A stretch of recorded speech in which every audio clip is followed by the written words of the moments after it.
হঠাৎ করে খবর পেলাম আমার শুভ বয়ফ্রেন্ড মারা গেছে। আচ্ছা, বাট দিদির বয়ফ্রেন্ড মারা গেছে, মানুষ মরণশীল, মরতেই পারে, একটা স্বাভাবিক একটা বিষয়। সঠিক বলেছেন। আরে দাদু ভাই, আমি সবসময় সঠিকটা বলার চেষ্টা করি এবং প্রমাণ নিয়ে কাজ করি। তারপরে কি করব, রেডি হয়ে যাচ্ছি, এই প্যান্টটা আমার শুভ বয়ফ্রেন্ড দিয়েছিল। দিদি আসলে কি তুমি এটা মরা বাড়ি যাচ্ছ না বিয়ে বাড়ি যাচ্ছ? বাট তোমার ড্রেসআপ দেখে কিন্তু মনে হচ্ছে কি জানো, তুমি মরা বাড়ি যাচ্ছ না বিয়ে বাড়ি যাচ্ছ।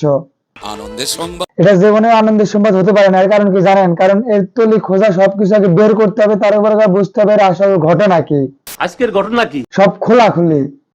আসসালামু আলাইকুম। ওয়ালাইকুম আসসালাম, দিস ইজ ফাইম। বাট আবারও চলে এলাম আপনাদের মাঝে নতুন একটা ভিডিও নিয়ে। হয়তো ভিডিওর থাম্বনেল দেখে টের পেয়ে গেছেন আজকের ভিডিওটা কিরকম হবে। তো কথাবার্তা কম বলে ভিডিওটা শুরু করি। তো চলুন যাই ভিডিওটা শুরু করি। এই ভিডিওটি শুধুমাত্র এন্টারটেইনমেন্টের জন্য বানানো হয়েছে। ভিডিও দেখবেন, মজা নেবেন আর ভুলে যাবেন, গায়ে মাখবেন না গুরু। নামাজ বাদ দিও না বন্ধু, এপারের চেয়ে ওপারের জীবন অনেক সুন্দর। তো এটা পরলাম আর একটা টপ পরে নিয়েছি। দিদি আসলে কি তুমি মরা বাড়ি যাইতেছো নাকি বিয়ে বাড়ি যাইতেছো? বাট তোমাকে দেখে কিন্তু কিছু বোঝা যাচ্ছে না। কি বলবো, যাই হোক। তারপরে দেখি যে আমার প্যান্টের চেন আটকায়নি। তো আচ্ছা দিদি, কিছু বুঝলাম না, তুমি চেনালা প্যান্ট পরছো কেন? নাকি তুমি ওখান থেকে ইস্যু করে যাও না? বাট আসলে কিন্তু এগুলা প্যান্ট পরে ছেলেরা, আর ছেলেরা এগুলা প্যান্ট পরে কি জন্য সেটা তো তোমাকে আর বলতে হবে না, তোমরা তো জানোই। তাহলে এগুলা প্যান্ট কি জন্য পরো? নাকি তোমরা আসলে ওখান দিয়ে বাংলার জমিনের বাতাস খাও?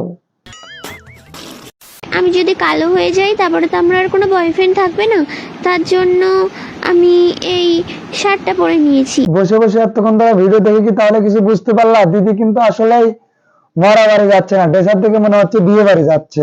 সঠিক বলেছেন। আমার বয়ফ্রেন্ড এখন নেই, মারা গেছে। এখন তো আমরা আরেকটা পটাতে হবে, তাই মুখে আমি মুইটা দিই। দিদি এই যে কান ধরে বসলাম, আজকের পর আর আমি কোনো মেয়ের সাথে কথা বলবো না, কোনো মেয়ের সাথে সম্পর্ক করবো না। এর কারণ কি জানো? কোনো ক্রমে বা কোনো ভাবে বা কোনো ব্যক্তিত্ব ভাবে যদি আমি কোনো ক্রমে মারা যাই তাহলে কি করবে জানো?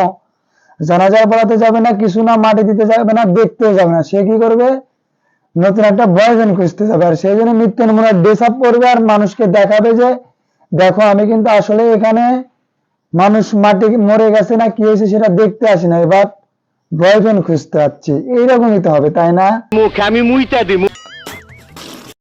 আমি কিছুতেই মেনে নিতে পারবো না। আরে আপনার কিন্তু মেনে নিতে হবে না। যা মেনে নেওয়ার আমরা নিতেছি, যা দেখার আমরা দেখতেছি, ভিডিও বানাতেছি আমরা, কথাও বলতেছি আমরা। আপনার মানে নেওয়ার কি আছে আর না আছে সেটা দেখে তো লাভ নাই। বয়ফ্রেন্ড মারা গেছে, এখন তো ভেঙে পড়লে চলবে না, সাজুগুজু করে দেখতে যেতে হবে শেষ দেখা। দিদি বাট এইভাবে মৃত্যু বাড়ি যাওয়ার চেয়ে তুমি এটা পান করো। মাত খা, মাত খা, মাত খা, মাত খা। ঠিক বলছেন, বাট খাও একটু বেশি করে খাও, যাতে নেক্সট টাইম মরা বাড়ি যেতে তোমার ড্রেস আপ না পড়তে হয়। তো একটুখানি ক্রিম মেখে নিয়েছি। ওর সাথে আবার ক্রিমও আছে, ফ্যান্টাস্টিক, ফ্যান্টাটুলা, ঠিক ঠিক ওই ওয়াসাম, ধন্যবাদ মানে সেই। কি বলবো আমি তোমাকে, বলার মতো ভাষা নাই। কাছে থাকলে একটু কিছু বলতাম না, অনেক কিছু করে দেখাতাম। মরা বাড়ি যাওয়ার আগ দেখবে আসলেই কি তুমি চুনো পাউডার ওখানে মারবে না কোনখানে মারবে সেটা তোমাকে আমি বুঝাইয়া দিতাম। ভিডিওগুলো যদি ভালো লাগে থাকে অবশ্যই কিন্তু ফেসবুক পেজটা ফলো করবেন এবং ইউটিউব চ্যানেলটা সাবস্ক্রাইব করে দেবেন, বেশি বেশি করে শেয়ার করবেন এবং কমেন্ট করবেন। যদি ভিডিওগুলো ভালো লেগে থাকে অবশ্যই কিন্তু শেয়ার করবেন। তো আজকের ভিডিওটা এতটুকুই, বিদায় বন্ধুরা।